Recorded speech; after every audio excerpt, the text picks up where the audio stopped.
Hello, this is Acolyte, and, well, this isn't quite an unboxing, as a review, I suppose. But I picked these books up. I had this one as a teenager, and, well, they are different books. I wouldn't even call this one so much a revision, because quite a lot changes in them. I thought I'd finger through them. So first of all, this version with the Grey Knight on front was printed in 2003. Whereas this one was 2008.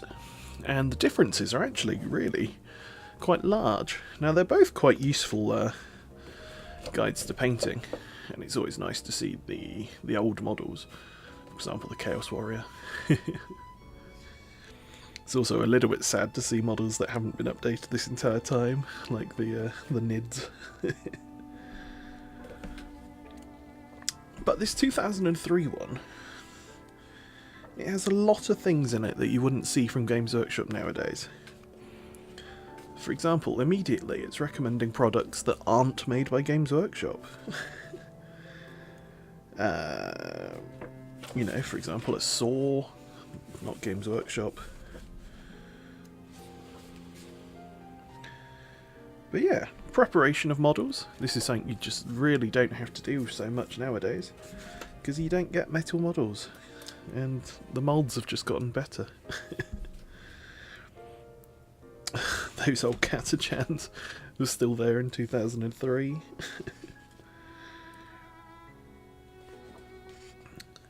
Oh, I miss this as well. Fantasy units, we had to actually get them all to rank up without, you know, knocking each other over. That was an arse ache, actually, but I just miss playing fantasy. But this was 2003 pre-Shades. It was just the old paint range, and the techniques they talk about are kind of fascinating, because it's not what we do nowadays, where you just slap some Nuln Oil on it and it looks good. I mean, there's painters out there who do a lot more than that, but I'm not a very good painter. And it goes into blending and whatnot, dry brushing. But there is a section in here about glazes. So this was in the days when there was ink. And, I mean, those were cool. There's not really a replacement for them nowadays so much. But then, so layering, lining in, metallic paint. But then they have a big section on mixing. And the colour theory, and how the paints are made, and it's all quite a fascinating read, really.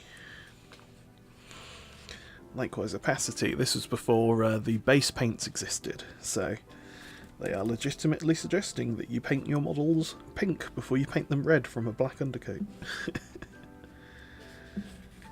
Likewise, talking about metal models with what to do when paint chips off, because that was an arse ache.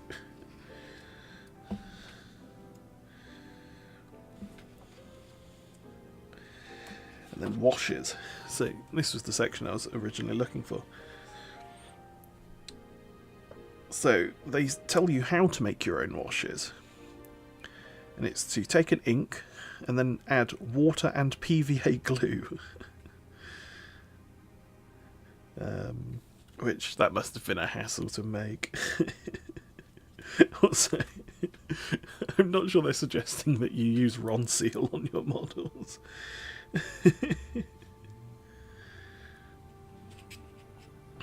Oh no, reading through it, a few people prefer to apply a brush-on varnish of the kind sold in DIY stores for sealing wood. Okay, so they are suggesting it, never mind. And then they have some basing sections. And literally, like, they're not shilling their own products whatsoever. It's telling you to go collect sand from outside, and that, you know, you can get things like flock and whatnot from Games Workshop, or train supplies or things like that. It's kind of refreshing compared to... I see why Games Workshop sells their own products and advertises them all. But this kind of feels more childish and kind of open, and it's a cool little thing. And then it goes stage by stage through how to paint a bunch of models. Now, what I find most interesting about this version of the book compared to the 2008 is the models just look worse. And I'm not sure if that is because this was aimed more at kind of the regular user rather than someone really into the hobby, or whether it was just because the old paints were worse. And there's some beautiful ones in here. There's, I think it's earlier, some by Town. Was it the Dire Avengers?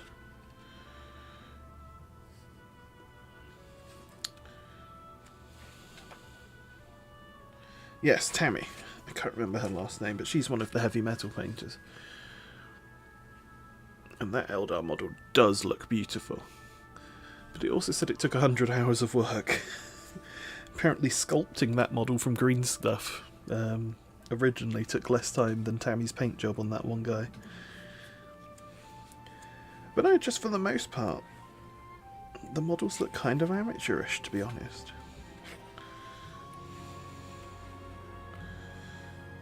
Oh, as well, the Kroot one.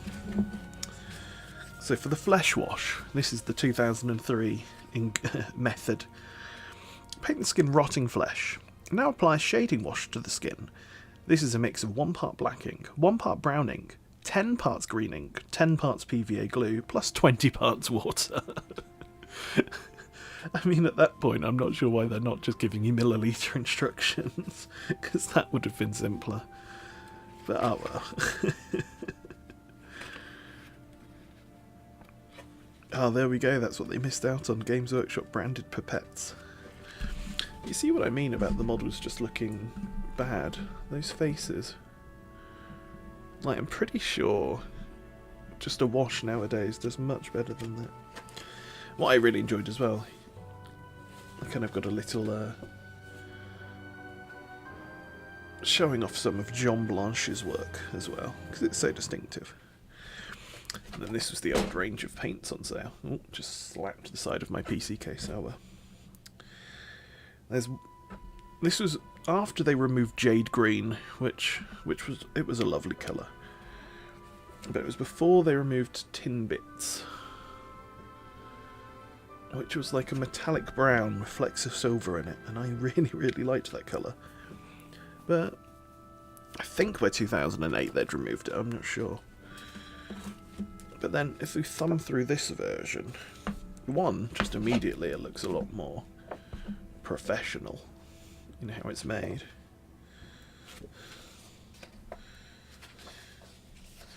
And a lot of this is the same information. But you see now, all of these products, well, not the lamp, but they're now offering Games Workshop pieces. Likewise, Games Workshop knives, flock, the saw.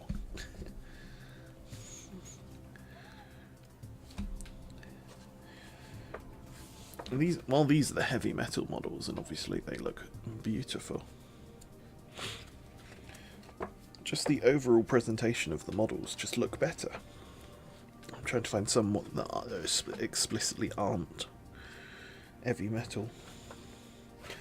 Also, just because I noticed recently, that model is still in the Chaos Space Marine Codex, the one that just came out.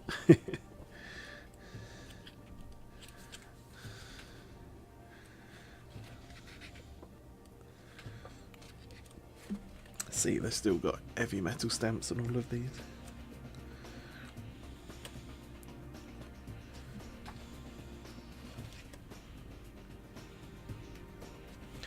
But yeah, compare this face to those night elves, not night, dark elves that I showed off previously. Again, they go into colour theory in this book as well, which is really quite cool. It's good information to know. It's not something I've ever really considered, but I don't put a huge amount of effort into my painting, so maybe I should.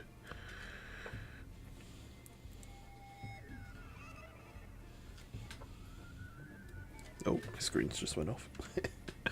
I need to remember to stop that, because I'm in front of these screens. There'd be another light source.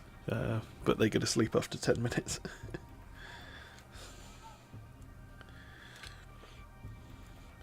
It's interesting as well how they've reused some parts from this and others not. Like that was one of John Blanche's models in the back of the other book. Likewise, they talk about mixing paints in this as well, but it's much more subdued, because at this point they had a wider range of paints.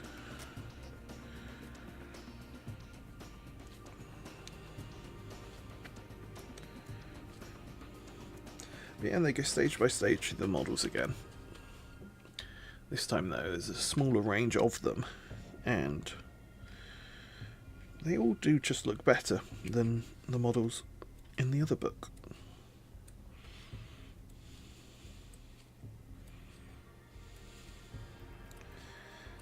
Just flipping through at this point now.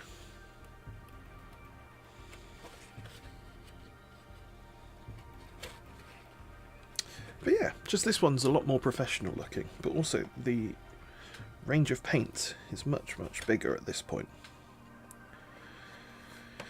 So this is talking about matching colours, what to highlight with, etc. This is the full paint range. So it's the same colours, and this was before they moved on, before they'd gotten rid of the screw tops entirely. Oh, Tin Bits was still in here at this point, so it must have gone later. But by this point they'd also released foundation paints. These were what's now base paint. I think all of those colours are now gone. And likewise, this was the introduction of those first washes. Devlin Mud, Bedham Black, for example. So I wonder what the difference now between Nuln Oil and Badab Black is, for example. They're both very interesting books to read through. They go into a lot of techniques. A lot more old school techniques. There's not much about washing, for example. But it's quite a fascinating read through. Would definitely recommend. Would recommend the 2003 one more than the 2008 one. Mostly because it just feels more genuine. It feels more hobby-ish and more fun, because they're not. There's a lot more kind of shilling of Games Workshop in this one, which I understand. But from a nostalgia point, would definitely go with the 2003. Anyway, this has been Acolyte. Thank you for looking at my rambling walk through this book. Still working on the Alpha Legion. I keep putting off my Sorcerer Lord. I just don't want to highlight silver. I started on the blue armour, realised the silver was up next and kind of put him down and drop him off my desk. And painted the other 14 cultists instead. But no, I now no longer have anything base coated other than him, so he is the next up. I do now have my obliterators though, and I have magnetised my dreadnought. So they will be coming up after the sorcerer. Anyway, this has been Acolyte. Something something the Corpse Emperor. See you around.